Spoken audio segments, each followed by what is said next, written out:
먼저 기도드리겠습니다. 하나님, 한 주간 우리의 삶을 안전하게 지켜주셔서 이 자리에 모일 수 있게 해주심에 감사드립니다. 지난 한 주간 지은 죄 그리고 한 주간의 은혜, 오늘 이 자리에서 하나님께 기도드리고 예배드릴 수 있도록 인도하시고 예배하는 시간에 오직 하나님께만 영광 돌릴 수 있도록 인도하여 주세요. 시작하는 시간입니다. 마치는 시간까지 오직 하나님의 인도하심 안에서 예배 드릴 수 있길 바라며 예수님의 이름으로 기도했습니다. 아멘. 한 주간 평안하셨나요? 아멘. 지난 한 주는 생각보다는 덜 추웠던 것 같은데 오히려 이런 날씨일수록 더 건강 조심하시길 바랍니다. 오늘 처음으로 뭔가를 메고 앞에 섰는데 네, 어색하네요. 그럼 우리 되게 기쁘게 찬양 드리실 텐데 첫 번째 찬양 찬송가 105장 오랫동안 기다리던 함께 찬양드리도록 하겠습니다.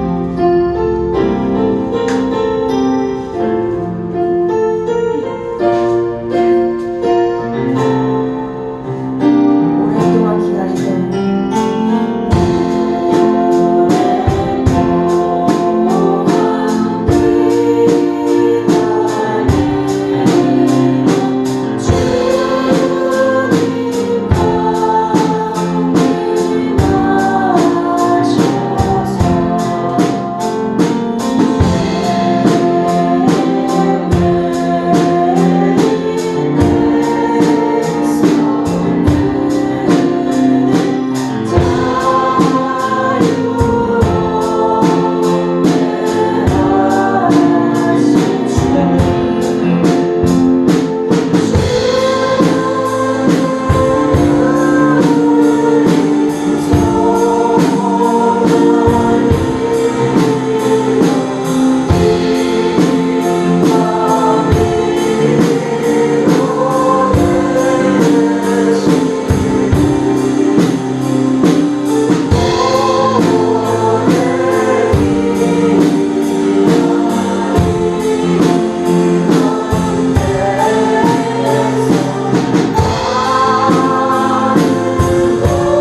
찬송가 91장 슬픈 마음 있는 사람.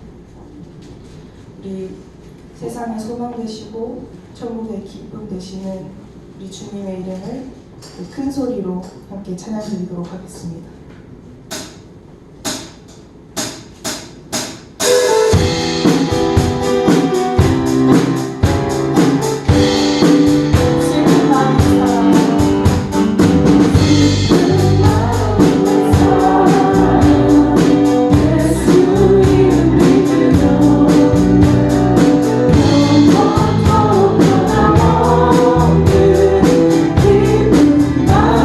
슬픈 마음 있는 사람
하나님은 영이시니 예배하는 자가 영과 진리로 예배할지니라. 기쁨으로 여호와를 섬기며 노래하면서 그의 앞에 나아갈지어다. 사도신경으로 우리의 신앙을 거듭드리겠습니다.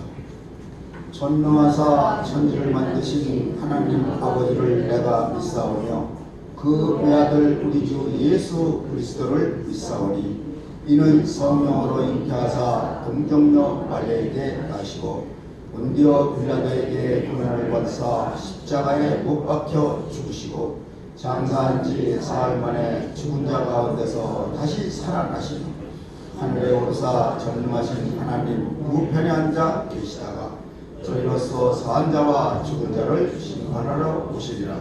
성령을 믿사오며 거룩한 공예와 성도가 서로 교통하는 것과 죄를 사하여 주시는 것과 몸이 다시 사는 것과 영원히 사는 것을 믿사옵나이다.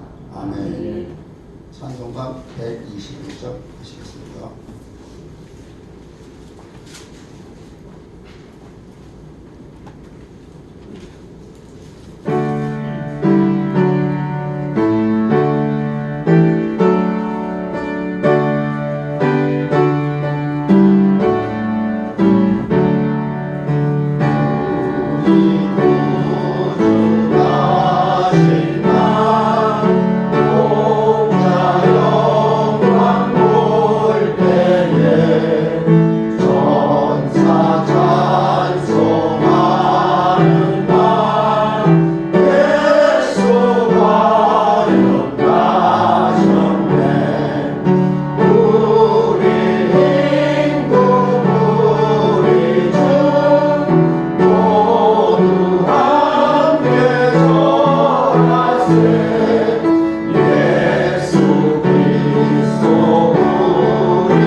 교동문 117번, 구주강문 3번이 되시겠습니다.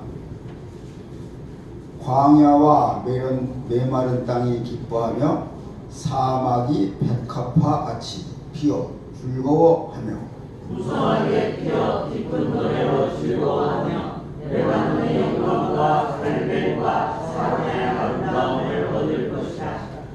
그것들이 여호와의 영광 곧 우리 하나님의 아름다움을 보리로다.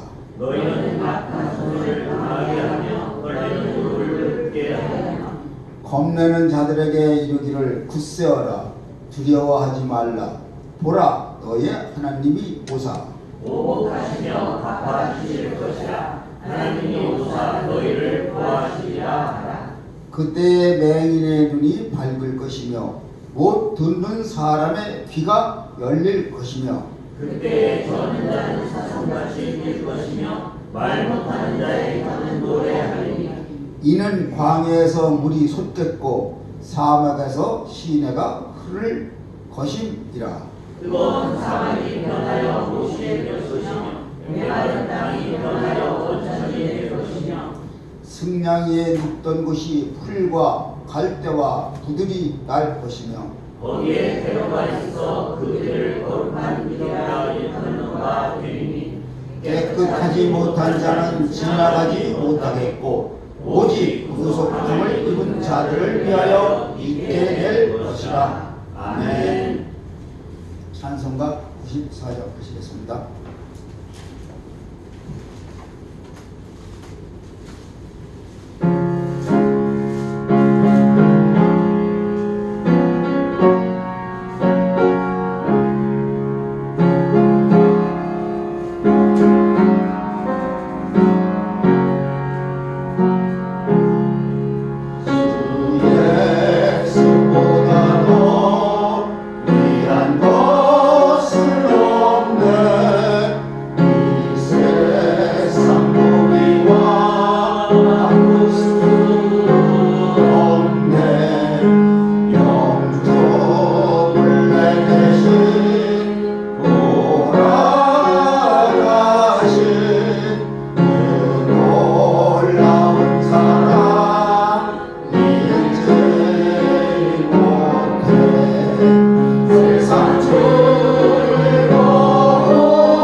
거룩하신 하나님 아버지, 오늘 우리가 주일을 맞이하여 각기 먼 곳에서 하나님을 예배하러 이곳에 올 수 있도록 인도하신 크신 은혜에 감사를 드립니다. 하나님, 이 세상에 많은 사람들이 있지만 하나님을 아는 사람과 하나님을 모르는 사람들이 있습니다. 전도자 솔로몬은 말하였습니다. 모든 것을 이 세상에서 본눈에 보는 대로 누려보았지만 해 아래서 하나님을 섬기는 것보다 더 귀한 것은 없다라고 그가 고백하고 있습니다. 그러나 우리는 세상에 또 다른 곳에 또 유혹되며 넘어질 때가 많습니다. 하나님 어리석음을 버리게 하여 주시고 오직 하나님 주 예수 그리스도보다 더한 것은 없다고 우리가 고백한 것처럼, 우리가 찬송한 것처럼 주 예수 그리스도만 높이고 그분의 영광을 위해서 살아가는 우리들 되게 도와주시옵소서. 하나님, 죽어 마땅한 우리를 하나님께서 그 죄를 용서하여 주시고 우리를 자녀 삼아 주시고 또 사명자를 삼아 주셔서 이 귀한 새순교회에 또 아버지 이곳에서 많은 것들을 배우며 익혀서 또 우리가 더 많은 열매를 맺으려고 애쓰는 그러한 삶을 살 수 있도록 하신 크신 은혜에 감사를 드립니다. 하나님, 오늘 저희가 마음과 뜻과 정성을 다하여 하나님을 예배하러 이곳에 왔사오니 하나님, 우리의 예배를 들어주시고 우리의 기도와 찬양과 감사와 모든 것들을 하나님 받아 주시옵소서. 하나님, 말씀을 전하시는 우리 목사님, 그 말씀에 권능이 있게 하시고 그 말씀 속에 아버지여 그 진리의 말씀을 선포할 때에 성령께서 함께 역사하시사 우리의 심령 골수를 쪼개고 더 나아가 우리의 사명을 감당하는데 큰 힘의 원동력이 될 수 있는 귀한 말씀이 될 수 있도록 이 시간 인도하여 주시옵소서. 악한 사단 원수가 말씀을 빼앗기지, 원수에게 말씀을 빼앗기지 못하도록 주님 않도록 우리가 힘써 기도하고 애쓰고 또 아버지 말씀을 듣는 그곳에 집중할 수 있는 우리 모두가 되게 도와주시옵소서. 예배를 돕기 위하여 많은 자들이 애쓰고 힘쓰고 있습니다. 알게 모르게 힘쓰고 애쓰는 그들에게 하나님께서 힘과 능력을 주시고 그들의 기도를 들어주시고 그들에게 하나님 복을 주시옵소서. 하나님, 예배의 시종을 주님께서 인도하여 주실 줄 믿사오며 예수 그리스도의 이름으로 기도하옵나이다. 아멘.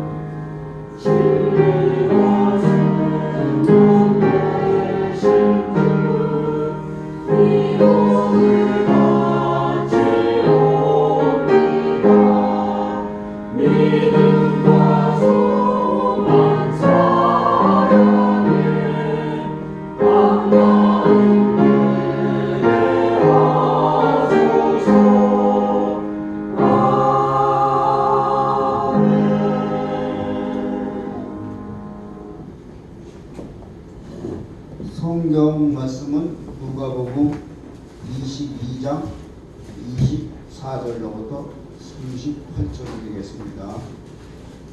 누가복음 22장 24절로부터 38절입니다. 제가 봉독해 올리겠습니다. 또 그들 사이에 그중 누가 크냐는 다툼이 난지라. 예수께서 이르시되 이방인의 임금들은 그들을 주관하며 그 집권자들은 은인이라 칭함을 받으나 너희는 그렇지 않을지니 너희 중에 큰 자는 젊은 자와 같고 다스리는 자는 섬기는 자와 같을지니라. 앉아서 먹는 자가 크냐 섬기는 자가 크냐 앉아서 먹는 자가 아니냐. 그러나 나는 섬기는 자로 너희 중에 있노라. 너희는 나의 모든 시험 중에 항상 나와 함께 한 자들인즉 내 아버지께서 나라를 내게 맡기신 것 같이 나도 너희에게 맡겨 너희로 내 나라에서 내 상에서 먹고 마시며 또는 보좌에 앉아 이스라엘 12지파를 다스리게 하려 하노라. 시몬아 시몬아 보라, 사탄이 너를 밀가부르듯 하려고 요구하였으나 그러나 내가 너를 위하여 내 믿음이 떨어지지 않기를 기도하였노니 너는 돌이킨 후에 네 형제를 굳게 하라. 그가 말하되 주여 내가 주와 함께 오게도 죽는 데에도 가기를 각오하였나이다. 이르시되 베드로야 내가 네게 말하노니 오늘 다 울기 전에 네가 3번 나를 모른다고 부인하리라 하시니라. 그들에게 이르시되 내가 너희를 전대와 배낭과 신발도 없이 보내었을 때에 부족한 것이 있더냐. 이르되 없었나이다. 이르시되 이제는 전대 있는 자는 전대를 가질 것이요 배낭도 그리하고 검 없는 자는 겉옷을 팔아 살지어다. 내가 너희에게 말하노니 기록된 바 그는 불법자의 동류로 역임을 받았다 한 말이 내게 이루어져야 하리니 내게 관한 일이 이루어져 감이니라. 그들이 여짜오되 주여 보소서 여기 검 둘이 있나이다. 대답하시되 족하다 하시리라.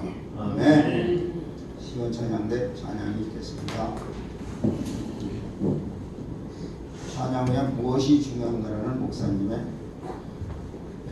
설교 말씀이 있겠습니다. 많은 은혜 받으시는 위로가 되시길 바랍니다.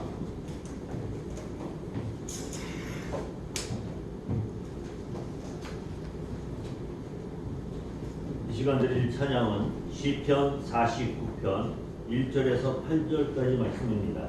시편 49편 1절에서 8절까지 말씀입니다.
사랑하시는 주의 백성들을 또 한자리에 모아주시고 감사함으로 찬양하며 예배할 수 있도록 인도하심에 감사를 드립니다. 주님의 이름만 높이고 찬송하는 이 실현되게 하시고 또 우리의 삶이 되어줄 수 있도록 은혜를 베풀어 주시옵소서. 또 하나님의 귀한 백성으로서 부르심을 받았사오니 부르심에 합당한 믿음을 잘 지켜나가는 또 오늘 우리 교회가 될 수 있도록 은혜 베풀어 주시되 주의 약속의 말씀 속에서 그 말씀을 온전히 순종함으로 받는 은혜의 복을 다 누릴 수 있도록 인도해 주시옵소서. 오늘도 주님 친히 말씀하시고 그 말씀하신 바 말씀의 능력이 우리의 삶에 나타날 줄로 믿사오며 예수님의 이름으로 감사드리며 기도하옵나이다. 아멘.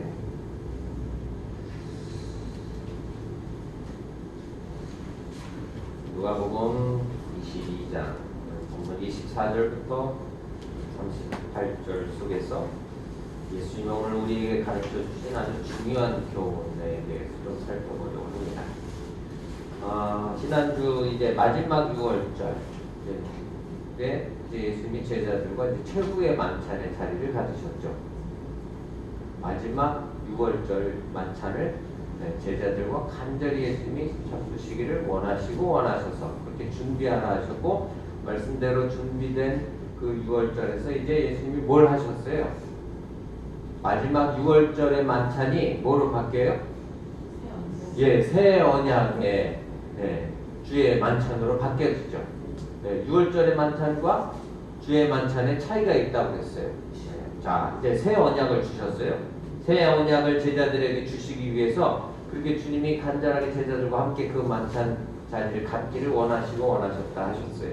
자, 새 언약을 주시고 났는데, 자, 그때 그 자리에서 또 뭐가 일어나요? 동시에 배반의 역사가 일어나죠. 배반의 역사. 배반의 역사는 재미는 있는데 또 슬프기도 하죠. 자, 누가 배반을 해요? 사랑하시는 제자 중에 하나. 그런데 자, 지난 23절 본문 한번 보세요. 누가복음 22장 23절. 그들이 서로 묻되 우리 중에 이 일을 행할 자가 누구일까 하더라. 자, 같이 그 주의 만찬에 참여하고 있는 그 순간에 누가 있다고 그러세요? 배반자가 있다고, 나를 파는 자가 있다고 예수님이 말씀하시니까 야, 우리 중에 누굴까? 지금 12명의 사도들이 그 자리에 함께 있는 거죠. 예수님과. 그럼 우리 중에 누굴까? 어떤 놈이 배신자일까? 정말 궁금했겠죠. 나는 아니겠지 라고 다 생각하고 있었을 것이고, 그럼 누굴까? 그게 궁금하잖아요. 별로 안 궁금하시구나.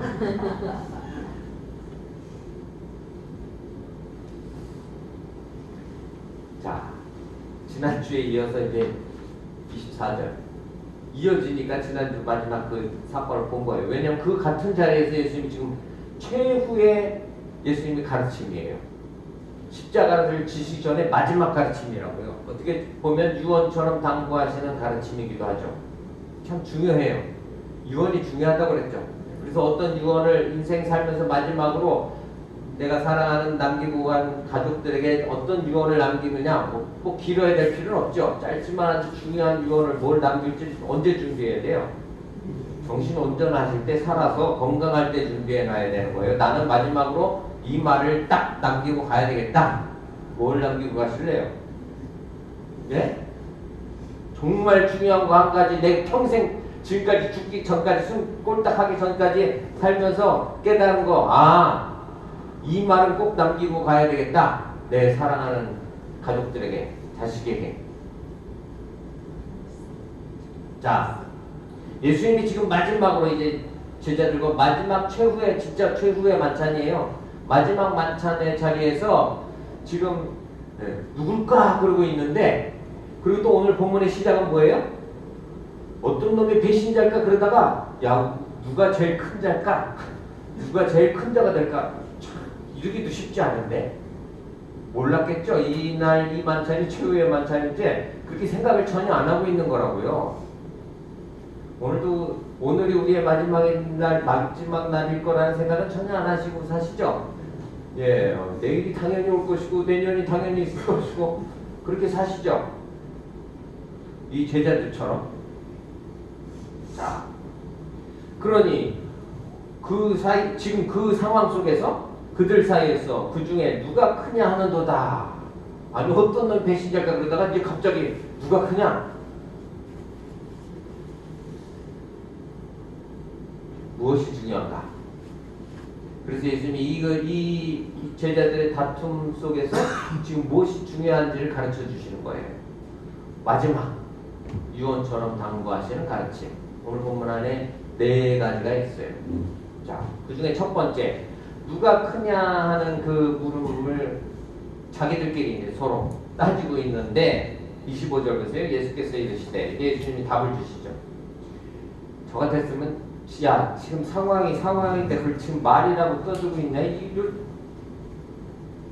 그랬을 텐데 예수님은 거기서 중요한 가르침을 주시죠. 우리에게 예수께서 가르치셨다, 이르셨다.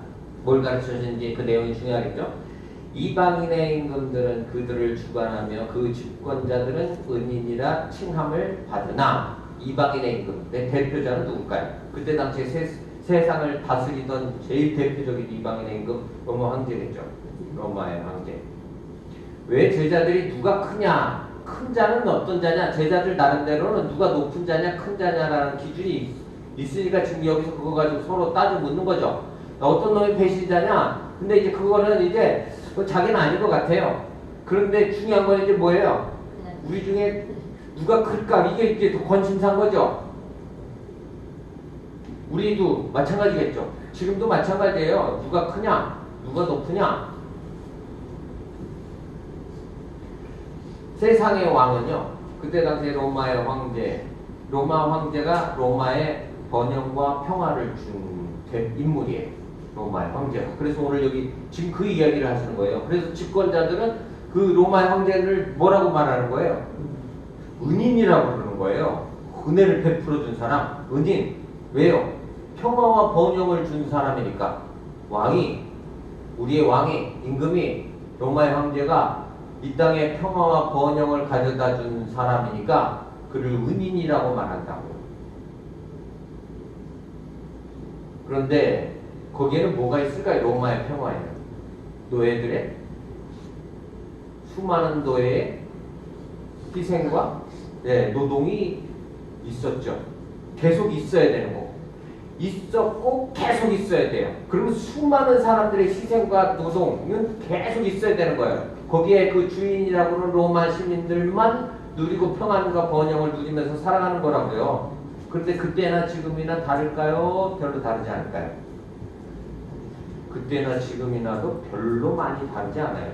수많은 이때 당시 그때는 왕권 제도죠. 지금은 오늘 세상은 어때요? 민주제 우리나라는 민주주의 국가죠. 민주주의의 반대는 뭐라고 했어요? 예, 왕권주의예요. 민주주의의 반대는 공산주의, 사회주의가 아니에요. 민주주의는 물질의 평등이에요. 기회의 평등. 사회주의는 물질의 평등이 아니라 기회의 평등. 민주주의는 기회의 평등. 기회 누구에게나 기회가 주어져요. 근데 뭐 실제 보면 또 그렇지도 않은 것 같고 그러나 하여튼 기회를 꽤 평등이에요. 사회주의는 물질의 평등. 그래서 다 같이 가난하고 그런데 또 그렇지도 않아. 다 가난한 게 아니라 어떤 놈도 잘 먹고 살 사람은 따로 있어. 그런 사람들만 또 따로 모아놓고 사는 동네가 또 따로 있고 뭐 중국도 그렇고 뭐 북한은 말할 필요도 없는 것이고 베트남도 그렇고 사회주의 국가 제가 중국 베트남 가봤는데 잘 사는 사람은 정말 잘 살아요. 중국의 백만장자가 우리나라 전 인구보다 많다는데 예? 우리나라 전 인구보다 중국의 백만장자가 더 많대요. 베트남도 가난할 것 같은데 가난한 사람들 진짜 뭐 찢어지게도 아니에요. 그거 뭐 어떻게 말을 표현할 수도 없을 정도로 가난하고 잘 사는 사람들은 정말 어마어마하게 잘 살고. 자, 제도의 모순인 것 같아. 제도의 모순이겠죠. 로마의 번영과 평화를 황제가 가져다 줬다고 그 임금을 은인이라고 말하지만 세상은 그랬어요. 그런데 거기에는 수많은 사람들의 희생, 노동이 있는 위선적인 번영, 위선적인 평화인 거예요. 오늘 우리 사회도 별반 다르지 않죠? 다 행복한가요? 예? 우리나 진짜 행복이 뭔지를 알아서 물질과 상관없이 환경과 상관없이 형편처지 상관없이 행복이 무엇이구나를 알고 그리고 그를 깨닫고 사는 거지. 세상 사람들은 얼마나 행복할까요? 대한민국 국민의 몇 프로나 행복을 누리면서 행복함을 알면서 살아갈 것 같으세요? 별로 없을 거예요. 별로 없어요. 그래서 그냥 행복에 대한 그런 뭔가 이런 강연 메시지 이게 지금도 뭐 끊임없이 넘쳐나죠. 끊임없이 넘쳐나요. 자, 세상의 질서가 있어요. 하나님의 나라의 질서와 세상의 질서가 정반대라는 사실을 예수님 지금 가르쳐 주시고 계신 거예요. 하나님 나라의 통치와 세상의 통치가 전혀 다르다라는 것을 오늘 마지막으로 제자들에게 지금 가르치시는 내용이라고요. 자, 26절 보세요. 너희는 그렇지 않을지. 너희에게는 그게 적용되지 않아요. 세상의 그 기준의 질서가 적용되지 않는다고요. 너희는 누구예요? 내 제자잖아요. 예수님의 제자인데 예수님을 믿고 따르는 제자인 너희에게는 그렇지 않다는 거예요. 너희 중에 큰 자는 젊은 자와 같고, 젊은 자라는 건 어린 사람을 말하는 거예요. 늙은 자는 어른을 말하는 거고 젊은 자는 어린 자. 자, 그러면 어린 자는 낮은 자를 말하는 거라고요. 젊은 자는 낮은 자를 말하는 거예요. 자, 너희 중에 큰 자는 뭐와 같다는 거예요? 젊은 자와 같고 다스리는 자는 섬기는 자와 같을지느니라.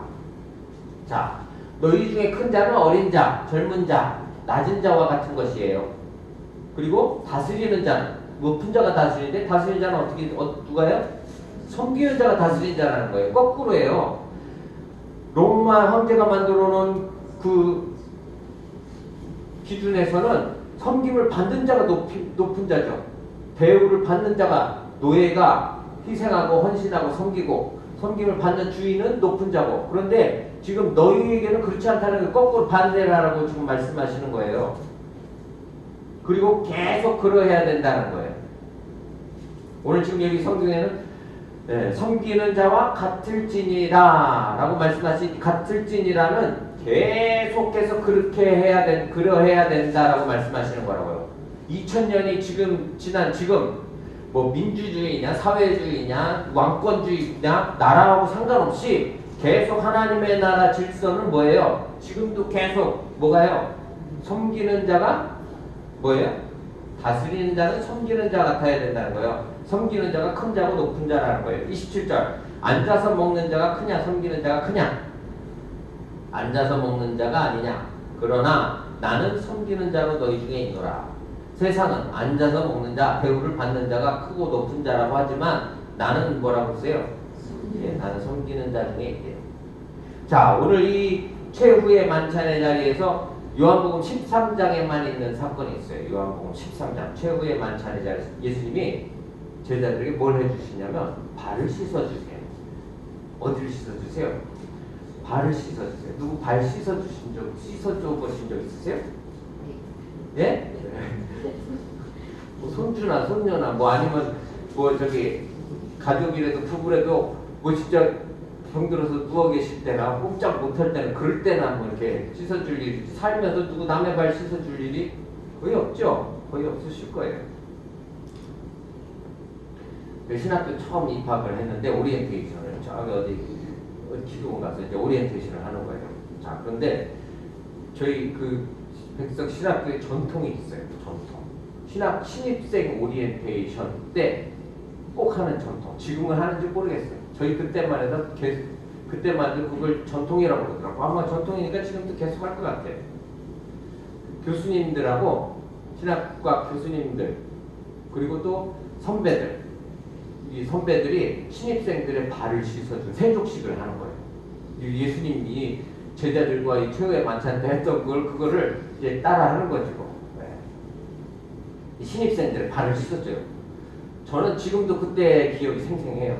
다른 건 기억이 안 나는데 저를 발 씻어준 선배. 키는 이제 좀 저보다 작았는데 한 학년인가 저보다 선배였어요. 그런데 눈물을 펑펑 흘리면서 막 제 발을 씻어주는 그 남자 선배가 저보다 좀 어린 그때 이제 저는 군대 갔다 와서 신학교를 갔고 그 선배는 이제 군대 안 간. 네. 그런데 막 눈물을 흘리면서 막 발을 씻어줘요. 그래서 야, 얼마나 감동이 되는지. 또 옆에는 막 교수님들이 발 씻어주면서 있고, 근데 그 교수님들은 안 울면서 씻어주더라고. 또 그게 보여요, 또. 네. 야, 그래서 교수님한테 발 씻기는 것보다는 선배가 씻어주니까 조금 더 덜 무한하긴 하더라고요. 누구한테 발 내밀어서 씻어준다는 게 안 해보시면 잘 모르실 거예요. 느낌이 어떤지 오늘 집에 가서 한번 해보셔야지. 그런데 같이 이제 학교를 다니잖아요. 근데 그 선배를 보면서 이제 점점 실망이 되는 거예요. 기숙사에서 고스톱을 치는데 밤마다 고스톱을 치는데 대회가 열리나 봐. 근데 거기에 제일 선수래네. 그 눈물을 뻑뻑 흘리면서 제 발을 씻어줬던 그 선배가 그 기숙사 고스톱 치는데 제일 선배 대장이래. 거기서 타짜네, 타짜. 목사님 아들이라고 그랬던 것 같아요. 밤새 고스톱 치고서 새벽에 새벽교도 시간에 안 나오면 기숙사에서 쫓겨나거든요. 밤새 고스톱 치고 뭐 하여튼 뭐 땄는지 안 땄는지 얼굴 표정을 보면 알죠. 그리고 이제 군대를 갔어요. 잊어버렸죠. 나중에 또 제대해서 다시 복학을 했더라고요. 근데 그때부터는 제가 편안하게 대하지를 못하겠더라고요. 그걸 알고부터는. 몰랐을 때는 그래도 야, 내 발을 눈물 흘리면서 씻어준 선배.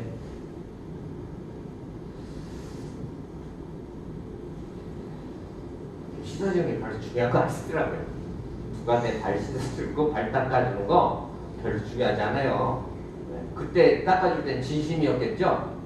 네, 진심이었겠지만 뭐 그때 순간의 분위기였는지는 모르지만, 그런데 중요한 거는 예수님이 제자들을 발을 씻어주신 이유가 있었죠.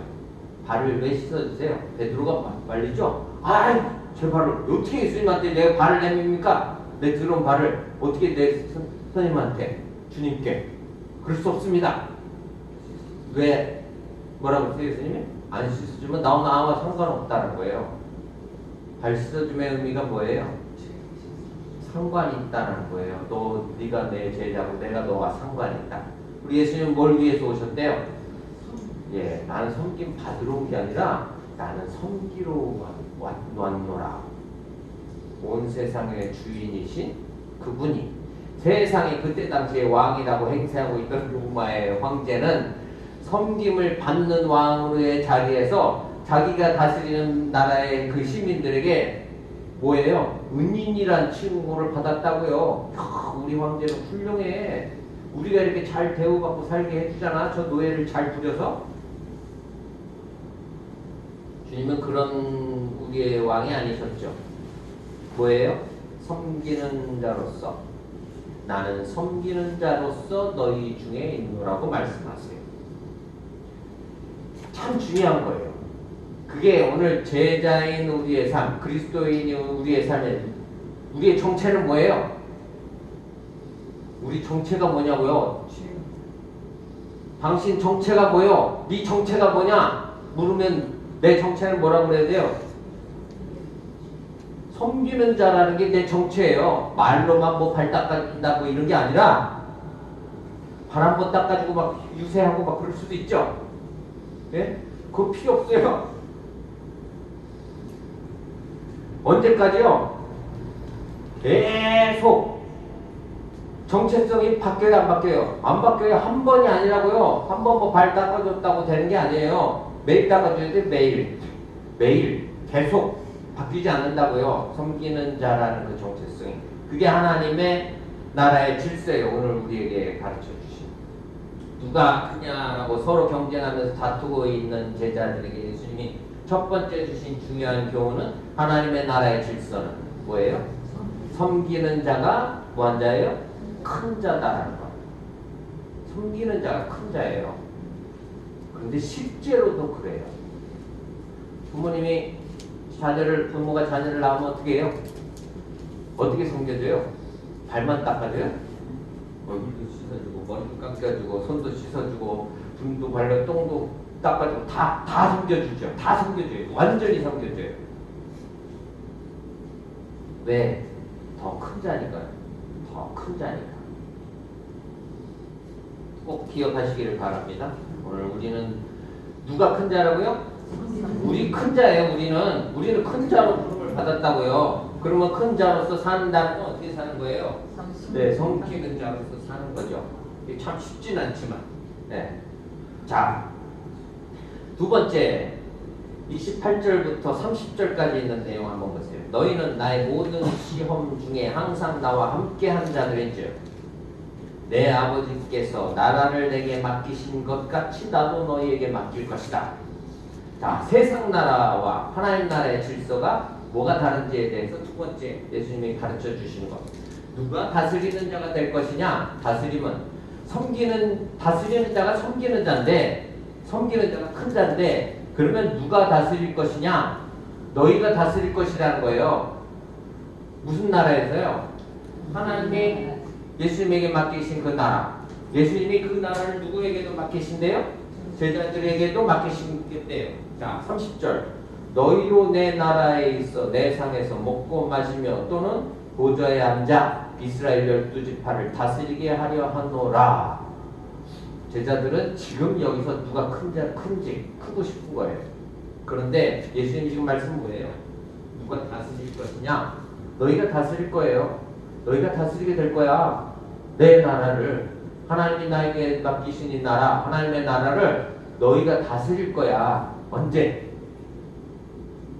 언제요? 우리는 지금 당장 하고 싶잖아요. 그게 문제라고요. 지금이 아니에요. 당장이 아니라고요. 언제?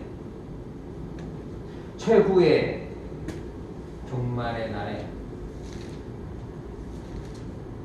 지난번 21장에 계속 종말에 대해서 이야기했죠? 그 최후의 종말의 결과, 그 날에 오늘 우리에게 뭐가 주어져요? 하나님의 나라를 다스리는 권세가 그때 주어질 거예요. 우리는 여기서 그 찬란 권세를 조금이라도 배우받는 그 권세를 여기서 얻으려고 몸부림치면서 노력을 하지만 그것 때문에 공부도 하고 그것 때문에 돈도 벌고 그것 때문에 뭐 다 하잖아요. 관계도 맺고 여기서 뭔가 그 세상의 권세를 배우를 받으려고 섬김을 받으려고. 그런데 언제예요? 하나님의 나라가 임할 그때 오늘 우리에게 그 나라를 다스릴 권세를 누구에게? 오늘 저와 여러분들에게 주실 것이라는 약속. 반드시 그 통치에 오늘 우리는 참여하게 되실 줄로 믿습니다. 여기서 뭐 서운해하실 필요 없어요. 아쉬워할 필요 없다고요. 안타까워할 필요 없어요. 어떻게 사는 게 이 땅에서 잘 사는 것인지 마지막 예수님이 제자들에게 가르쳐 주신 이 땅에 남은 삶을 어떻게 잘 살아가야 될 것인지 누가 크냐 낮냐 따질 필요 없이 섬기는 자가 큰 자라는 사실을 잘 알고 다스리면 언제예요? 반드시 주어질 거예요. 통치권이 최후의 그 날에 오늘 우리에게 반드시 하나님의 나라를 다스릴 수 있는 그 통치권이 주어진다는 사실을 꼭 믿고 잘 살라는 거예요. 자, 그런데 그렇게 살아가는 오늘 우리의 삶의 여정 속에 뭐가 오는지 31절 보세요. 시몬아 시몬아 보라 사탄이 너희를 밀가부로 타려고 요구하였으나 사탄이 계속 뭐예요? 밀가부르는 게 어떻게 하는 건가요? 예? 네. 저도 쳐봤는데 어떻게 해요? 까불어서 내보내. 그러니까 까불어서 내보내면 어떻게 해요? 한 두 번 하면 다 까불어지나요? 예? 예, 다 나갈 때까지 해야 되잖아요. 그거 다 나갈 그걸 뭐라 그러죠? 껍데기 다 쭉정이 다 날아갈 때까지 계속 사탄이 그렇게 한다는 거예요. 계속해서 아주 집요하고 치밀하게 오늘 채치듯이 우리를 그렇게 계속 밀가부로 하려고 요구할 것이라는 거예요. 계속. 시몬아, 베드로에게 말씀하신 것 같지만 시몬에게만 말씀하신 것 같지만 베드로는 제자들의 대표자죠. 대표로 지금 베드로가 이 말을 듣는 거예요. 오늘 우리 모두에게 똑같이 하신 말씀이라고요. 마귀가 오늘 우리를 계속 어제 제가 잠깐 어떤 유튜브에서 어떤 설교를 듣는데 이제 오늘 마귀는 우리를 공격을 못한다네. 어떻게 용감하게 막 그렇게 확실하게 선포를 막 해버려요. 막 팔을 이렇게 걷어 붙여가면서 막 설교하다가 막 이렇게 하면서 마귀가 이제 우리를 공격을 못한대. 근데 막 진지하게 얘기하는 거예요. 진지하게. 웃기지도 않더라고요. 상류 코미디도 아니에요. 그거 마귀가 오늘 우리 공격을 못해요? 예? 베드로는 누구예요? 제자의 대표자죠. 물론 이 앞에 누구에게도 들어가요? 유다에게도 들어가요. 유다 같은 놈한테만 들어가는 게 아니에요. 유다 같은 놈한테만 마귀가 들어가는 게 아니라고요. 마귀가 누구에게도 시험하러 와요? 예수님에게도 시험하러 온 마귀가 우리한테 못 온다라고 그렇게 막 확신 있게 말을 하는데, 마귀가 오늘 우리를 계속 뭐 어떻게 할 거예요? 밀가루듯이 체질하듯이 계속 키 위에다가 올려놓고 계속. 퀴즈는 뭐 하려고요? 알곡과 축전이 걸러내려고 그러는데 마귀는 어떻게 퀴즈를 할까요? 알곡을 걸러내려고 퀴즈를 하겠지. 네? 알곡을 빠져나가게 하려고. 자, 32절. 그러나 내가 너를 위하여 내 믿음이 떨어지지 않기를 기도하였노니. 이게 중요한 거예요. 마귀는 끊임없이 우리를 공격해 올 것이에요. 아주 집요해요. 여러 가지 모양으로. 환경을 통해서든 사람을 통해서든 무엇을 통해서든지. 그런데 내가, 누가요? 예수님이 내가 널 위해서 내 믿음이 떨어지지 않게 기도하였으니 너는 돌이킨 후에 내 형제를 굳게 하라. 뭐가 있어요 여기? 누가 나를 지키시는지, 그리고 그 지킴을 받은 나는 뭐 해야 되는지 사명까지 다 들어있죠. 내가 너를 지킬 거야. 걱정하지 말어. 별로 이렇게 위로가 안 되시다가 예수님이 지켜주시겠다는데, 아니 세상에 그거 친구가 내 가족이 편들어줘도 그것도 힘이 되는데 예수님이 지금 편들어 주시는데 별로 그렇게 감동들이 없으신 것 같아요. 누가 지켜주신대요? 나를. 남편이 지켜준다고 하면 아이고 웃기고 있네. 누가 누굴 지켜? 아내가 지킨다고 하면 그게 힘이 돼야지 될 정상이죠? 네, 자식이. 그런데 더 힘이 되는 건 뭐예요? 예수님이 나를 지키시겠대요. 예수님이 우리를 변호하신대요. 마귀가 아무리 우리를 고소해도요, 매일 고소할 거예요, 매일. 그런데 예수님이 우리의 변호사가 되신대요. 우리를 변호해 주신대요. 누가 이겨요? 예. 그리고 우리를 보호하신대요. 그러니 돌이킨 후에 우리는 뭘 해야 돼요? 돌이켜야 되겠죠. 네, 돌이킨 후에 우리 형제를 굳게 하는 게 오늘 우리에게 주어진 사명이에요. 그가 말하되, 베드로가 이제 가만히 있어야 될 때 또 주여 내가 주와 함께 오게도 죽는데도 가기를 각오하였나이다. 내가 죽어도 주님을 끝까지 결심했습니다. 각오했습니다. 작정했습니다. 내가 목숨 바쳐서 내가 주님을 따를 것입니다. 그래봐야 나중에 뭐만 해요? 창피함만 커지는 거지. 이렇게 해봐야 창피함만 커지는 거예요. 예수님 뭐라고 그러세요? 내가 내게 말하노니 베드로야. 앞에는 시몬아 그러셨죠? 시몬이라는 이름의 뜻은 갈대, 뭐 이런 의미가 있대요. 그러니까 처음에는 시몬아, 너 원래 인간 시몬은 그래 그런 흔들릴 수 있는 존재야. 그런데 네가 너를 못 지켜. 근데 내가 너를 지켜줄 거야. 그럼 변호해 줄 거야. 그리고 보호해 줄 거야. 경고와 위로가 같이 있어요. 오늘 우리에게 똑같아요. 그런데 막 난 아니라고, 난 절대 배신 안 한다. 다른 놈은 다 배신해도 저는 배신 안 하지 않습니다. 이렇게 그런 사람들이 좀 믿음직하죠, 세상에서는. 자, 내가 오늘이 그것도 내일도 아니고 모레도 아니고, 너 오늘 닭 울기 전에 3번 나를 모른다고 부인하리라. 오늘 우리가 꼭 기억해야 될 거, 오늘 주님이 오늘 마귀의 유혹이 끊임없이 있을 것이라는 사실에 대해서 경고하세요. 그러면 그것을 이기게 하는 건 누구예요? 내 결단 각오가 아니라고요. 그런데 자꾸 교회는 뭐 시킬까요? 결단하고 각오하게 만들어요. 막 맹세하게 만든다고요. 소원하게 작정하게 만들어요. 그러면 어떻게 되는지 아세요? 믿음이 막 결단할수록 막 믿음이 커질까요? 아니요. 자기 지킬 수 있을까요? 아니요. 아, 난 안 되는 인간이구나. 난 안 되는 인생이야. 진짜 내가 이번에는 진짜 작심했는데 무슨 작심 결심을 해보신 게 있으신 분들은 아마 더 많으실 거예요. 그런 경험이. 작심 며칠이에요? 3일. 예, 작심 뭐 3일이라고 하잖아요. 아, 난 안 되는, 잘 되는 것도 있으시죠? 별로 안 좋은 것도 잘 돼.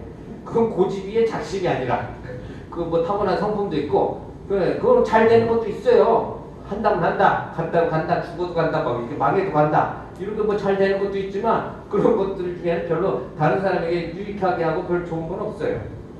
그냥 자기 삶의 자기 몸도 자기 성격인 거지. 누가 우리를 지켜요? 예수님이 우리를 지키세요. 변호하시고 보호하신대요.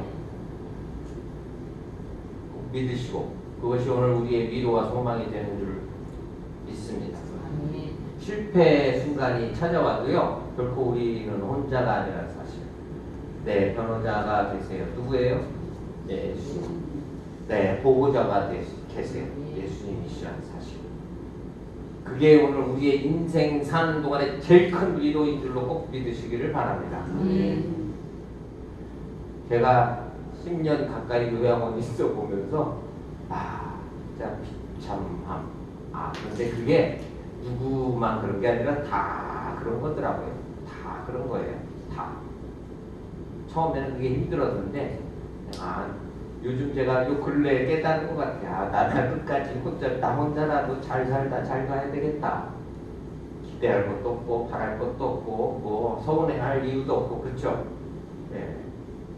뭐 다른 사람에게 뭐 잘 살라고 말할 필요도 없는 거더라고. 나는 그냥 잘 살다 가면 되는 거지.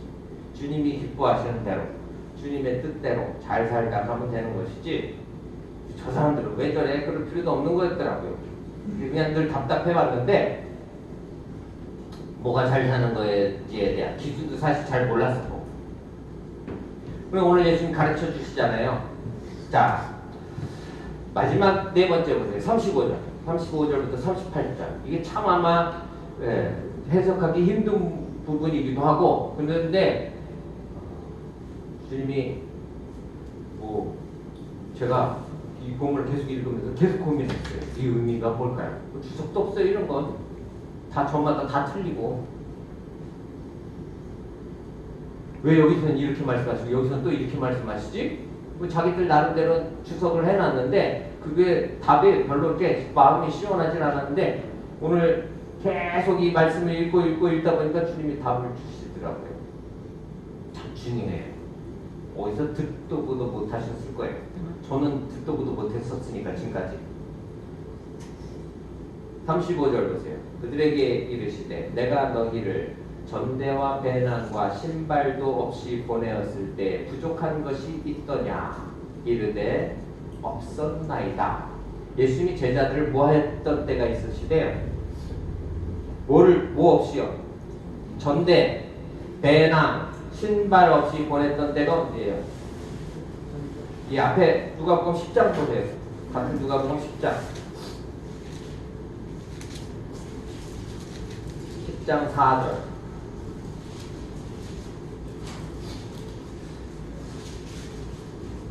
10장 1절부터 제가 쭉 읽어볼게요. 한번. 그 후에 주께서 따로 70인을 세우사 70명을 세우신 거예요. 70명 전도자를요. 친히 가시려는 각 동네와 각 지역으로 둘씩 앞서 보내시며 70명을 짝지어서 둘씩 보내셨어요. 이르되 추수할 것은 많되 일꾼이 적으니 그러므로 추수하는 주인에게 청하여 추수할 일꾼을 보내주소서 하라. 3절에 갈지어다 내가 너희를 보냄이 어린 양을 이리 가운데 보냄과 같도다. 지금 뭐 하라고 보내시는 거예요? 추수하러 보내는 거니까 뭐 하라고 보내시는 거예요?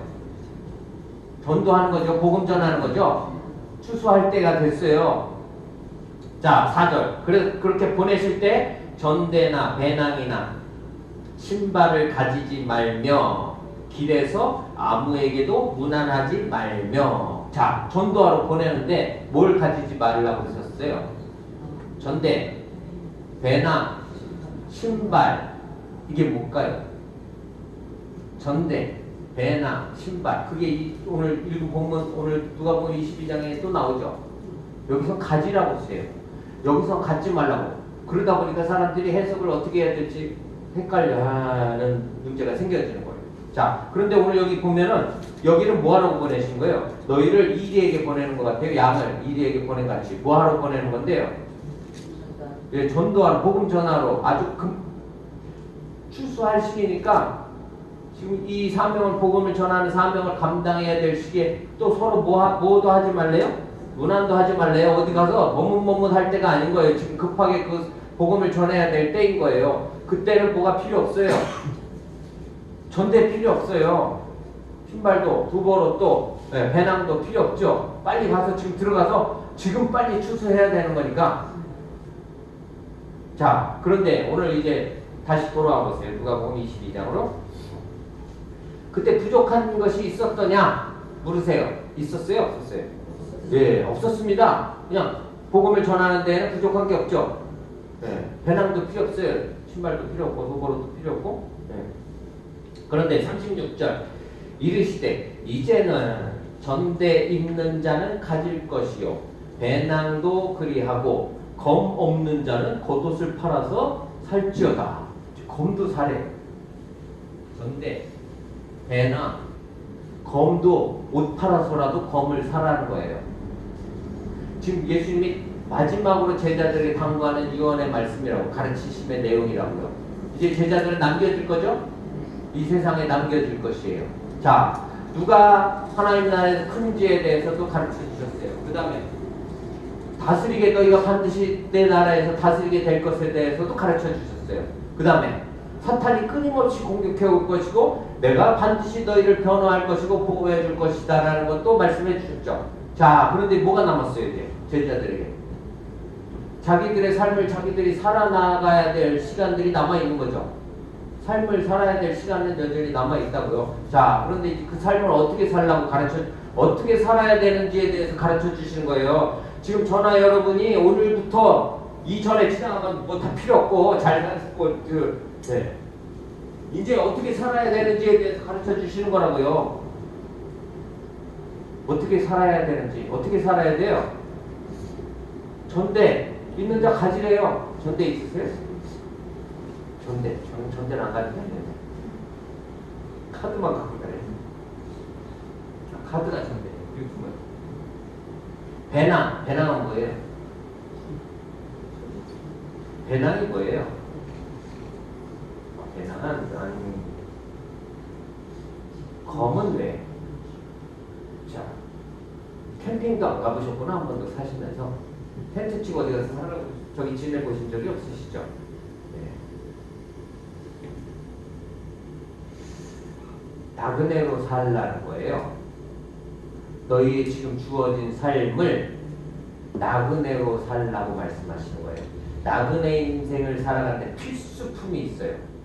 나그네 인생을 살아가는데 필수품. 전대, 또 배낭, 검.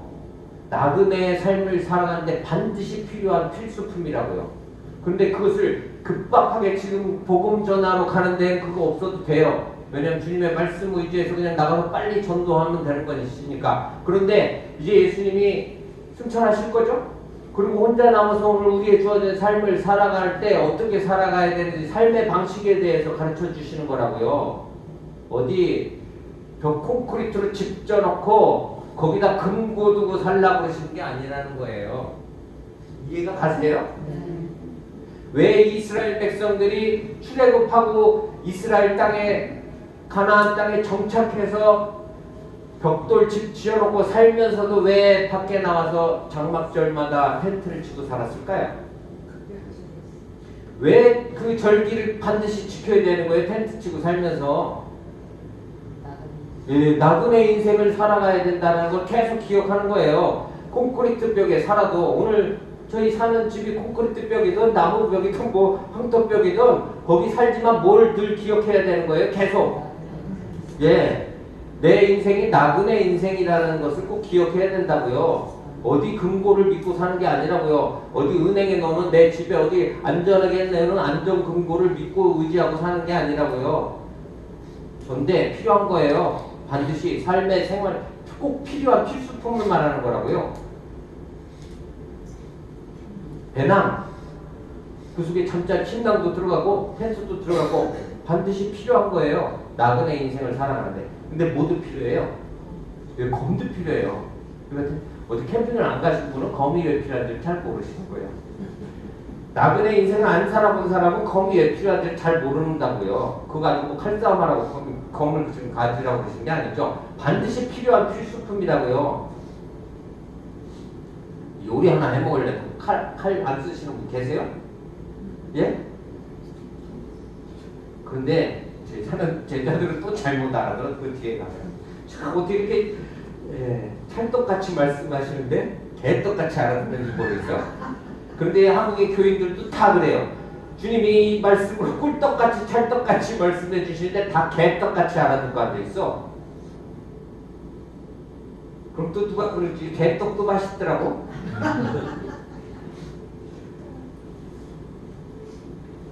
뭔 말인지 모를 따라주니까 개떡도 맛있다는 소리를 하겠죠. 우리 제자들도 똑같아요. 아니 왜 언제는 검도 이쪽에 신발도 가지지 말고 전대 배낭도 가지지 말라고 그러시더니 왜 오늘은 또 그러셔? 이렇게 말해요? 안 해요. 그렇게 말 안 해요.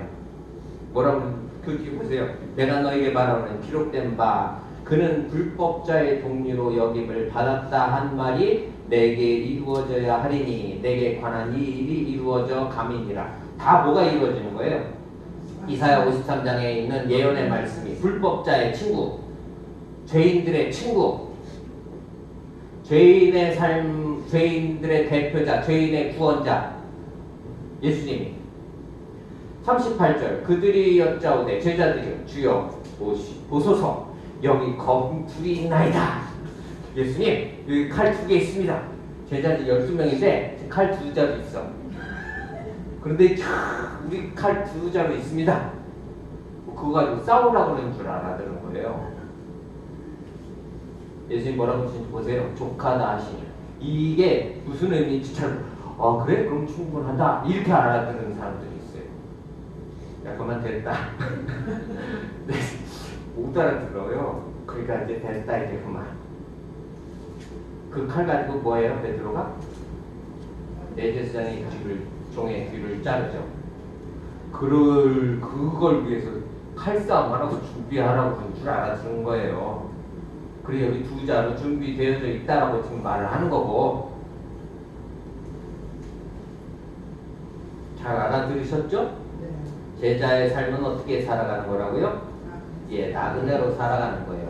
오늘 우리의 인생 나그네 인생 기지라는 사실. 믿음의 조상들의 삶이 나그네 세월을 살았다 해요.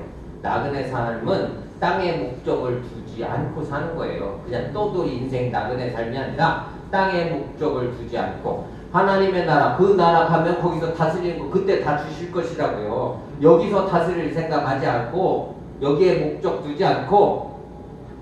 그러나 필요한 것은 뭐 있어요? 예수님 이제 준비하라고 그러시죠. 전대도 배낭도 필요한 거, 검도 옷을 팔아서라도 꼭 필요한 거예요. 삶에 그거 준비해라.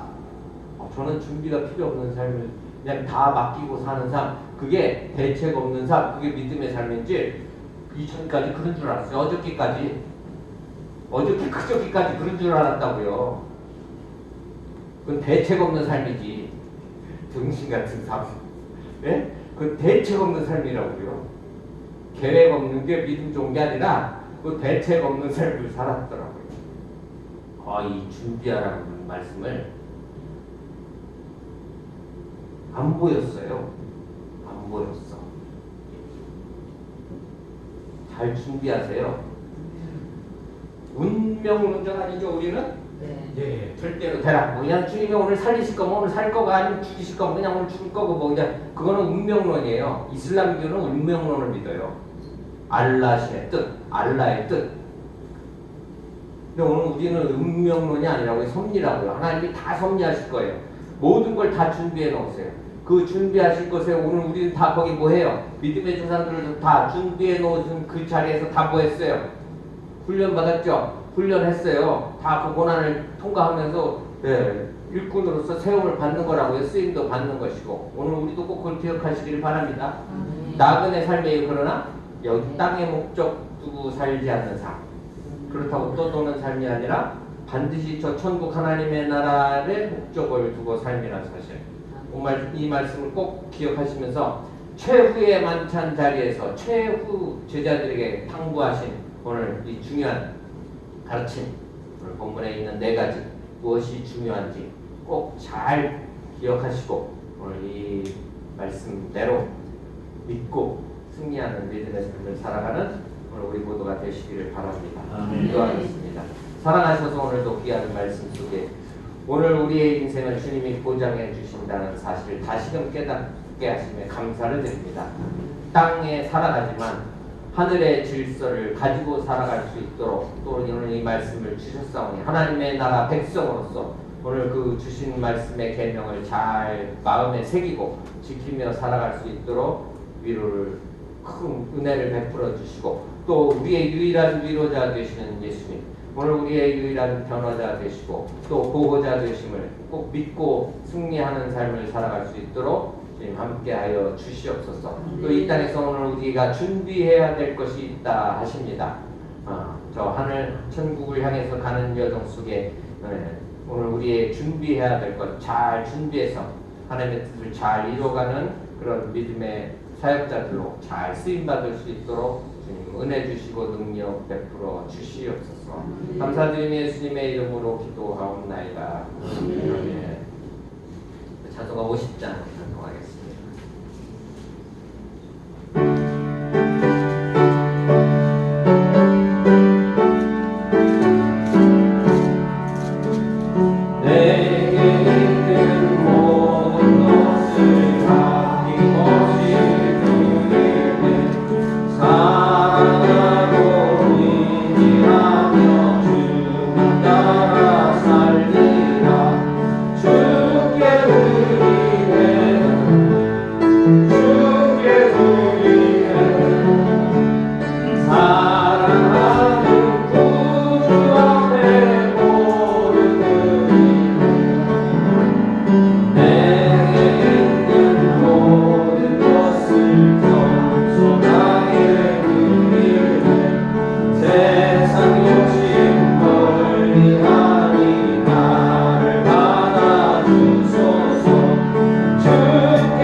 주님의 사랑에 감사해서 우리의 마음의 정성을 담은 예물을 주님 발 앞에 쏟아놓습니다. 드려진 예물을 기쁘게 받아 주시옵고 하나님의 나라 선한 역사를 잘 세워가는 데 쓰이게 하시며 드리신 손길들 위에 늘 주님 주시는 평안과 감사가 그 삶에 충만케 하시고 늘 성령의 인도하심 따라 말씀 의지하며 살아갈 때 승리하는 믿음의 삶을 잘 살아갈 수 있도록 힘주시고 능력 주시옵소서. 감사드리며 예수님의 이름으로 기도하옵나이다. 아멘. 오늘은 이제 제가 13번째 주일입니다. 다음 주일까지 거쳐서 대강절 절기 동안에 성탄목 장식을 이제 계속 이어서 할 텐데요. 아직 올해는 뭐가 많이 달렸나 봤더니 꽃이 많이 달렸어요. 빵이 별로 안 달릴 것 같아요. 말씀이시, 생명이시, 생명에 별로 관심이 없으십니다. 어쩌다 보니 됐겠죠? 네. 다음 주까지 성탄목 장식 계속 이어서 할 것이고요. 그리고 12월 25일 가족 찬양 예배로 드려질 텐데 제목을 쓰세요. 찬양형. 제목에 맞춰서 이제 예배 순서를 정할 거거든요. 그래서 제가 제목을 쓰시라고 지난 말씀을 드린 거예요. 가족 참여하시는 가족 이름도 쓰시고 제목이 중요해요. 어떤 찬양을 부르실 건지. 그래도 그 순서를 그래도 뭔가 기준을 가지고 이제 순서를 짜야 되니까 부르실 찬송가 제목을 뭐 한 곡이든 두 곡이든 연주든 써주시면 그곳에 맞춰서 순서를 짜려고 합니다. 찬송가 제목을 다음 주일까지는 써주세요. 다음 주일까지 써주시면 우리 맞춰서 이제 순서 짜도록 하겠습니다. 우리 600장을 찬송하시고 그리고 지난주 우리 새가족 등록하신 우리 서경수 집사님 계신데 방송 못하셨는데 그래도 이 성함을 기억하시라고 주보에 일부러 넣어놓는 거예요. 기억하시면서 기도해 주시기를 바랍니다. 우리 600장을 함께 찬송하고 축덕으로 패하겠습니다.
이제는 우리 주 예수 그리스도의 고마우신 은혜와 하나님 아버지의 변함없는 사랑하심과 성령님의 오늘도 내주하시고 감동하시고 감화하시고 교통하심의 역사가 섬김의 본을 보여주신 예수님, 우리의 변화자 되시고 보호자 되시는 그 예수님, 그 예수님을 온전히 믿고 그 가르침에 따라 살아가기를 소원하는 우리 교회에 지금부터 영원토록 함께 계실지어다. 아멘.